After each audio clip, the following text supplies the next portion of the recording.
আপোনালোকে 5 বছৰত UPPL কি কৰিছে আজি মাইনৰিটি এৰিয়াত আপোনালোকে সোমালে গাড়ী থৈ আপোনালোকে যাব লাগিব মাইনৰিটি এৰিয়াত সোমালে আপোনালোকে গাড়ী থৈ যাব লাগিব কিন্তু BPF চৰকাৰৰ দিনত বহুতখিনি উন্নয়নমূলক কাম হৈছিল কিন্তু 5 বছৰে আমি দেখা পালোঁ UPPL চৰকাৰে বিশেষকৈ কামত জিৰো কিন্তু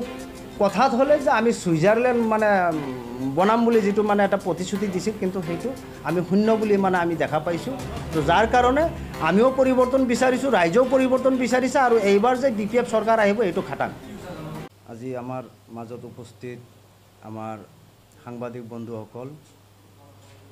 লগতে আমাৰ মাজত উপস্থিত আমাৰ মুছলিম ছাত্ৰ সন্থাৰ ওদালগুৰি জিলা সমিতিৰ বিষয়ববীয়া লগতে আমাৰ মাজত উপস্থিত কেন্দ্ৰীয় সমিতিৰ বিষয়ববীয়াসকল আজি আমি সংবাদ মাধ্যমৰ জৰিয়তে আমি মুছলিম ছাত্ৰ সন্থাৰ কেন্দ্ৰীয় সমিতিৰ নিৰ্দেশ মৰ্মে কেন্দ্ৰীয় সমিতিৰ বিষয়ববীয়াসকলৰ লগত আলোচনাৰ মাধ্যমেৰে আজি আমি মুছলিম ছাত্ৰ সন্থাৰ ফালৰ পৰা BTCৰ পৰিষদীয় নিৰ্বাচনত বিশেষকৈ আমি মুছলিম ছাত্ৰ সন্থা জন্মৰে পৰা BTCত আমি BPFক সক্ৰিয়ভাৱে ৰাজনীতিত আমি মুছলিম ছাত্ৰ সন্থা জড়িত নাথাকিলেও আমি মুছলিম ছাত্ৰ সন্থাই কিছুমান সময়ত আমি ৰাজনীতিত সমৰ্থন দি আহিছোঁ তো এইবাৰো আমি BTC নিৰ্বাচনত মুকলিভাৱে আমি মুছলিম ছাত্ৰ সন্থাৰ ফালৰ পৰা আমি BPFক মুকলি সমৰ্থন আগবঢ়াইছোঁ লগতে আমাৰ মুছলিম ছাত্ৰ সন্থাৰ ফালৰ পৰা আমি BPFৰ প্ৰধান হাগ্ৰামা মহিলাৰীক তেওঁক আমি এখন স্মাৰক পত্ৰ প্ৰদান কৰিছিলোঁ আৰু তেওঁৰ লগত আমি আলোচনাত মিলিত হৈছিলোঁ তেওঁ আমাক আশ্বাস দিছে যে BTCত এইবাৰ BPF চৰকাৰ আহিলে 1 নম্বৰত আমাৰ যিখিনি আমাৰ যেহেতু আমি মুছলিম ছাত্ৰ সন্থা আমাৰ জাতিৰ যেটো এটা আমাৰ মূল সমস্যা সেই সমস্যাই হ'ল আমাৰ মাটিৰ সমস্যা তো সেই মাটিৰ সমস্যা আমাৰ যিখিনি আমাৰ ভূমিহীন লোক আছে সেই ভূমিহীন লোকসকলক BPF চৰকাৰে পাট্টা দিম বুলি এটা মানে প্ৰতিশ্ৰুতি দিছে তো সেই প্ৰতিশ্ৰুতি মৰ্মে আমি মুছলিম ছাত্ৰ সন্থাৰ ফালৰ পৰা আমি BPFক আমি মুকলি সমৰ্থন জনাইছোঁ আৰু লগতে আমাৰ মুছলিম ধৰ্মীয় সংখ্যালঘু ৰাইজকো আমি আহ্বান জনাইছোঁ যে আমাৰ জাতিৰ স্বাৰ্থত BPFক আকৌ এবাৰ BTCৰ গাদীত বহাব লাগে আৰু আমি যি দেখা পাইছোঁ BTCত বিশেষকৈ আকৌ এবাৰ যে BPF চৰকাৰ আহিব লাগে মানে ৰাইজে BPF চৰকাৰক মানে আকৌ আহিব লাগে বুলি মানে ৰাইজেও সমৰ্থন দিছে আৰু ৰাইজৰ লগত আমিও মুছলিম ছাত্ৰ সন্থাৰ ফালৰ পৰা আমি মুকলিভাৱে সমৰ্থন আগবঢ়াইছোঁ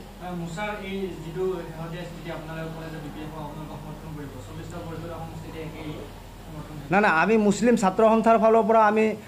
BPFক অলৰেডি আমি 40টা সমষ্টিতে আমি সমৰ্থন আগবঢ়াইছোঁ আৰু লগতে আমাৰ মুছলিম ছাত্ৰ সন্থাৰ ফালৰ পৰা আমি যিখিনি আমাৰ মানে সংখ্যালঘু এৰিয়া আছে আমি সংখ্যালঘু এৰিয়াত আমাৰ মুছলিম ছাত্ৰ সন্থাৰ যিখিনি আমাৰ আঞ্চলিক আছে জিলা সমিতি আছে আমি প্ৰত্যেককে আমি মানে জনাই দিছোঁ যে মুছলিম ছাত্ৰ সন্থাৰ আমাৰ স্পষ্ট মানে স্থিতি আমি মুছলিম ছাত্ৰ সন্থাই BPFক সমৰ্থন কৰিছোঁ আৰু BPF চৰকাৰ আহিব এইটো ৰাইজেও বিচাৰিছে আৰু ৰাইজেও এইবাৰ BPFক চৰকাৰত আনিব তো সেই হিচাপে মানে আমিও ৰাইজৰ স্বাৰ্থত আমিও BPFক মানে চৰকাৰ আহিব লাগে বুলি আমি হাগ্ৰামাৰ হাত মজবুত হ'ব লাগে বুলি আমিও সমৰ্থন আগবঢ়াইছোঁ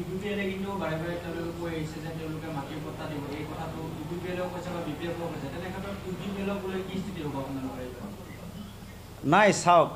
আমি এটা কথা আমি স্পষ্টকৈ আমি আমাৰ ৰাইজক আমি কৈছোঁ আমি দেখা পাইছোঁ যে হাগ্ৰামা মহিলাৰীয়ে এটা কথা কৈছে BTC চুক্তি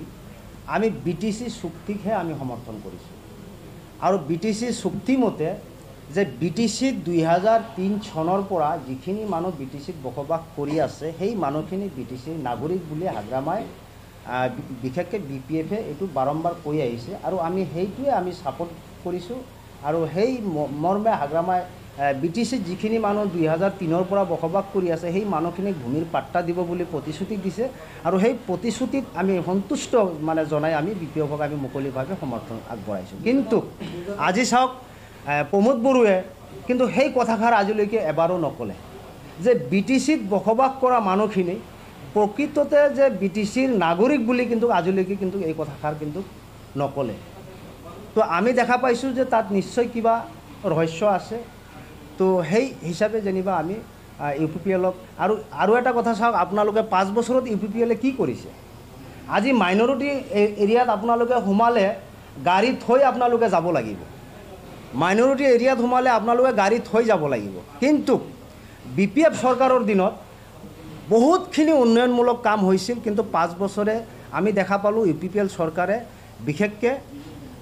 কামত জিৰো, কিন্তু কথাত হ'লে যে আমি ছুইজাৰলেণ্ড মানে বনাম বুলি যিটো মানে এটা প্ৰতিশ্ৰুতি দিছিল, কিন্তু সেইটো আমি শূন্য বুলি মানে আমি দেখা পাইছোঁ। তো যাৰ কাৰণে আমিও পৰিৱৰ্তন বিচাৰিছোঁ, ৰাইজেও পৰিৱৰ্তন বিচাৰিছে আৰু এইবাৰ যে BPF চৰকাৰ আহিব এইটো খাটাং। নাই চাওক, আজি UPPLে যিটো এটা ৰাজনীতি কৰিছে যে আমাৰ কিছুমান ধৰ্মীয় অনুষ্ঠানত যিটো মানে এটা 2 লাখ টকাৰ এটা চেক দিছে, 2 লাখ টকা চেক দিছে, কিন্তু আজি চাওকচোন সেই চেকটো কোনোবাই আজিলৈকে উইথড্ৰ কৰিব পাৰিছেনে? কোনেও পৰা নাই। এইটো এটা মিছা প্ৰতিশ্ৰুতি দিছে। এইটো মানে কিছুমান মানে নজনা মানুহখিনিক মানে এটা মানে যে মানে মিছা এটা প্ৰলোভন দি যে আমি 2 লাখ টকাকৈ মানে মছজিদ মাদ্ৰাছাত হওক বা মন্দিৰত হওক মানে 2 লাখ টকা আৰ্থিকভাৱে যে এটা মানে সাহায্য আগবঢ়াইছোঁ, কিন্তু সেইটো মিছা। এইটো কেতিয়াও সম্ভৱ নহয়, কাৰণ চৰকাৰ UPPL আহিব নোৱাৰে আৰু আহিব নোৱাৰাৰ কাৰণে তেওঁলোকে এটা মানে প্ৰতিশ্ৰুতি দিছিল যে আমাৰ সাধাৰণ সহজ সৰল মানুহখিনিয়ে সেইটো মানে চাই মানে ভুল বুজিব বুলি মানে ভুল যাব বুলি, সেইটো কেতিয়াও সম্ভৱ নহয়। আজি জেনেৰেশ্যন ইমান মানে বুৰ্বক হৈ থকা নাই যে মানে কোনোবাই কিবা এটা ক'লে যে ভোট দিব, সেইটো নহয়। আজি ৰাইজৰ বিবেক আছে, বিবেক লৈ ৰাইজে চলে আৰু বিবেক লৈ ৰাইজে ভোট দিব। UPPLে শেহতীয়াকৈ আপুনি কৈছে যে তেওঁলোকে ধৰ্মৰ নামত যিটো আলমগীৰ চেৰেং বিধাংগী নামৰ স্কিমৰ কথা ক'লে যে ধৰ্মক লৈ ৰাজনীতি কৰাৰ কথা ক'ব নেকি UPPL চৰকাৰে? নাই চাওক, আমি ইমান দূৰ আমি ক'বলৈ যোৱা নাই হা। আমি যিখিনি দেখা পাইছোঁ UPPL চৰকাৰে 5 বছৰত ৰাইজৰ কোনো উন্নয়ন কৰিব পৰা নাই। তো আমাক লাগে উন্নয়ন, ৰাইজক লাগে উন্নয়ন। ৰাইজ আজি চাওক কিমান নিবনুৱা সমস্যাটো লাহে লাহে বাঢ়ি আছে। তো সেই নিবনুৱা সমস্যা যিটো সময়ত BPFৰ চৰকাৰ আছিল সেই সময়ততো ইমান নিবনুৱা সমস্যা নাছিল। আজি নিবনুৱা সমস্যাটো লাহে লাহে বাঢ়ি গৈ আছে। তো গতিকে আমি সেইটো মানে ক্ষেত্ৰত আমি চাইছোঁ যে নিবনুৱা সমস্যাখিনি দূৰ কৰিব যদি পাৰে, কাম কৰা ব্যক্তি যদি আছে, হাগ্ৰামা মহিলা দিয়ে কাম কৰা ব্যক্তি আছিল। আজি চাওক 2005ৰ আগত বড়োভূমি কি আছিল, কিন্তু সেই বড়োভূমি আজি চাওকচোন, আজি আপুনি বড়োভূমি হৈ থকা নাই, আজি ইমান ডেভেলপ হৈ গৈছে। কিন্তু 5 বছৰে যিটো বড়োভূমি 20 বছৰ পিছুৱাই গৈছে বুলি মানে আমি অনুমান কৰিছোঁ। নাই এইটো মিছা কথা। চাওক 17 বছৰ BPFে BTCত চৰকাৰ কৰিছে, কিন্তু এই 17 বছৰত যে বিশেষকৈ ধৰ্মীয় সংখ্যালঘু মানুহৰ যে মাটিৰ পট্টা হোৱা নাই বুলি কৈছে, সেইটো মিছা কথা। বহুতৰ মানুহৰ মাটিৰ পট্টা হৈছে আৰু এইটো উদাহৰণ আমি নিজে দেখা পাইছোঁ। বহুত মানুহে মাটিৰ পট্টা পাইছে, বহুত মানুহে মাটি মেদি কৰিছে আৰু এতিয়াও কিছুমানে কৈ আছে যে মাটি পাট্টা নহয়, হৈ আছে, এতিয়াও হৈছে, নোহোৱা নহয় হা। আৰু যিহেতু চৰকাৰ BPF চৰকাৰে যেনিবা এটা প্ৰতিশ্ৰুতি দিছে যে এইবাৰ BPF চৰকাৰ আহিলে প্ৰত্যেক গাঁৱে গাঁৱে জৰীপ হ'ব, জৰীপ মতে মানুহখিনি ভূমিহীন মানুহক পাট্টা দিব বুলি এটা প্ৰতিশ্ৰুতি দিছে। সেই প্ৰতিশ্ৰুতি মৰ্মে যেনিবা আমাৰ ৰাইজে যেনিবা এইবাৰ BPFক বিচাৰিছে আৰু বিপুল ভোটত মানে প্ৰত্যেকটা সমষ্টিত যে BPF জয় হ'ব এইটো আমি ছাৰ্ভে কৰি দেখা পাইছোঁ। সেই গতিকে আমি মুছলিম ছাত্ৰ সন্থাও BPFৰ লগত আগতেও আছিলোঁ আৰু এতিয়াও আছোঁ। নাই আমিতো তেনেকুৱা ফিল্ডত কাম কৰা, আমাৰ যিহেতু আমাৰ BTC 4টা ডিষ্ট্ৰিক্ট আছে, এতিয়া আৰু এটা ডিষ্ট্ৰিক্ট 5টা ডিষ্ট্ৰিক্ট আছে, 5টা জিলা আছে আৰু প্ৰত্যেকটো জিলাত আমাৰ মুছলিম ছাত্ৰ সন্থাৰ আঞ্চলিক আছে, জিলা সমিতি আছে। আমাৰ জিলা সমিতিৰ পৰা আমি আঞ্চলিকৰ পৰা আমি যিখিনি আমি পাৰোঁ আমাৰ ফালৰ পৰা আমি সহায় কৰিম, এইটো নিশ্চিত। যিহেতু আমি সমৰ্থন কৰিছোঁ, যদি সমৰ্থন কৰিছোঁ তো আমি নিশ্চয় সহায় কৰিব লাগিব।